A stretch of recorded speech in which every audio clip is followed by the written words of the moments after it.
Hi everyone, I hope you're doing well. This week's video blog is about the ByWard market. We all care, we're all passionate, and we all have ideas for the ByWard market. We saw that the city's been studying it for some time with great participation from the neighborhood, from businesses, from residents, and from residents from across the city.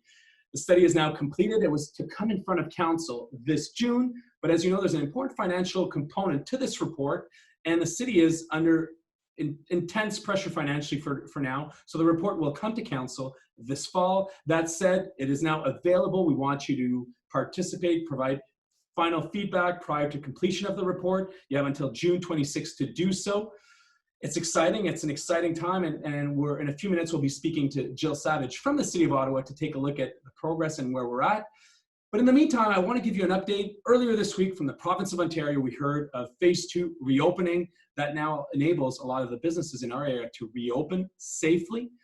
We received from the BIA, the Business Improvement Association in the ByWard market, a request at the city to look at street closures for expansion of patios, safe pedestrian spaces during the physical distancing environment, and also spots for click and collect. The city's completed that study. It's now in the hands of the BIA in Ottawa markets. They're now working with their members to see what's possible. The city's proposing closure of William, closure of ByWard, sections of York Street, and sections of Clarence.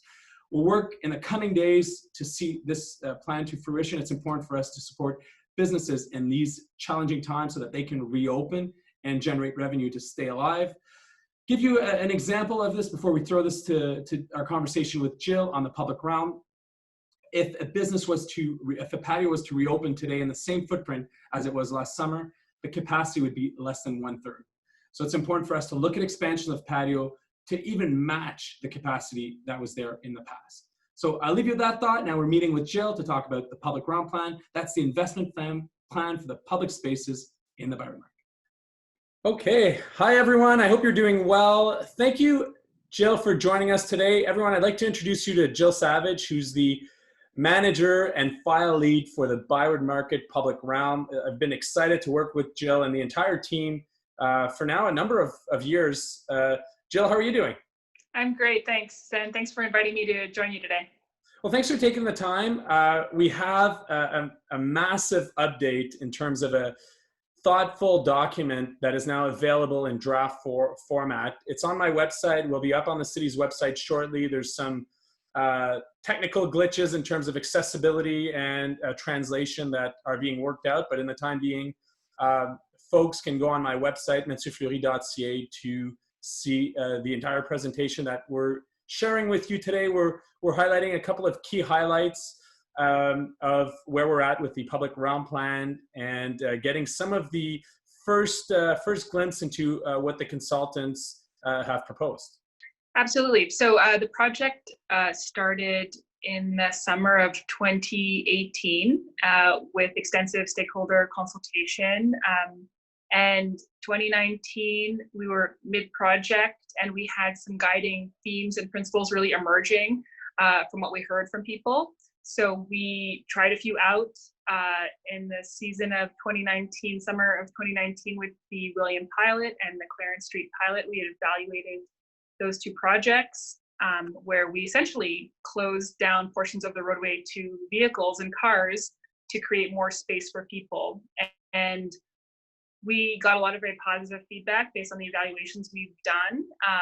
Not improvements to be made, but as a concept and a move, very, very sort of favorable support. And, we've been able to refine those ideas, which is. So Jill, maybe we can start here. So the team has completed its analysis based on the feedback. It's engaged also with not only the planning department, but some of the operational side of the city, fire, winter operations team, parking, and that's what's exciting too, is everyone's at one table. Maybe you could give some of that context, and then if you can join in and speak to the area that your team's reviewed.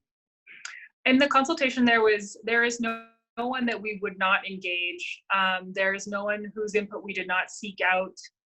We understand that as a plan, it has to sort of have a vision that makes sense, that's inspiring, but that vision, when it hits the ground, has to be functional, and it has to operate smoothly and to understand that dynamic, we really have to engage a whole lot of people. And so able to be cross-departmental in the units we talked about and talked to. And because of that, I think the plan is in a position where it does capture a lot of those comments and ideas. I mean, it's a large area for a plan and a document at this lovely tell. We have, as you can see on the side, it captures 9 streets, 3 kilometers of streets, to over 10 hectares of city-owned land, 25 intersections, all designed to a functional design standard. So not just concepts, but space that has been designed to the millimeter. You can see that, you know, it captures 2 node gateways, one on the north end, one on the south end. Yeah. And that York Street, you can see very, very sort of evidently in the very middle. It's one of our widest streets, and it goes from Sussex to King Edward. And then George, its partner, also very wide. You can see it to the south, with, of course, our beloved Heritage Market building in the center of the plan, both sort of physically and more symbolically. This is the pièce de résistance of the whole place. So the vision statement is really focused on the public realm. This is the study area, and so it doesn't really apply to the private properties, but it does sort of create this edge condition. And so really we want the ByWard Market to be a place for people, for pedestrians, where people can relax, you know, and socialize and gather, and everyone feels welcomed. It's accessible to everyone. And really, we want it to sort of be an adaptable place as well, so that it can kind of change easily as the desires and needs of the community, you know, kind of arise.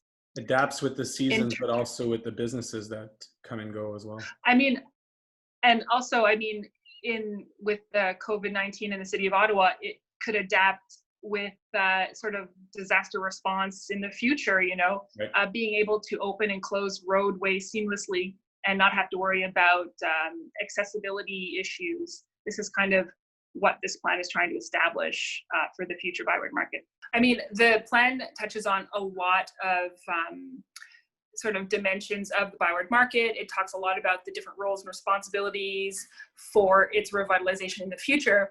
But when we were kind of sort of undertaking all of this work, we found that there were 6 or 7 really transformational ideas that we felt we had to identify as big moves, just so we could kind of highlight them as being really key to transformational change in ByWard Market.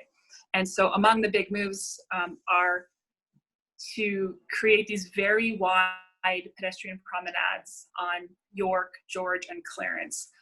Another one is to create a permanent pedestrian promenade from Rideau Station to Clarence. So this would be on William, where we'd essentially close William to cars permanently.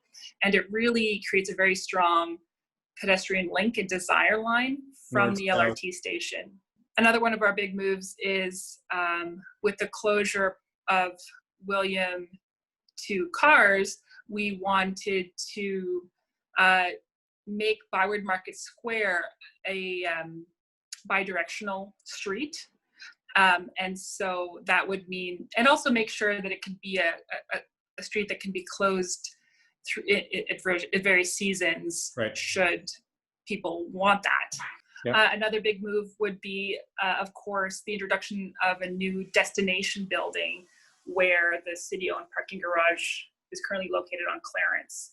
So on 70 Clarence, we have a 3 to 4 story parking garage. We're proposing it would be a destination building in the future. And along with that destination building would be a new central civic square. Just moving on to the last few we have here, one of our big moves is the fact that we're creating an area that has flexible plaza spaces. And really this is achieved by having a curbless tabletop treatment in the market core area. Curbs, people trip off curbs. They can be barriers to folks who use wheelchairs or have lower mobility. And so by having a tabletop treatment in the market core, it just enables a very flexible plaza and how they can be programmed with the streets remaining open, or on occasion, should there be an interest, the streets can be closed. One of the last big moves is a very comprehensive greening strategy that introduces many new trees to the area and also establishes a tree preservation strategy, because there are some trees there and many of them can be preserved based on how the network will be reconfigured. And I mean, I have counted many of the trees, and we're talking of hundreds of new trees introduced to this area.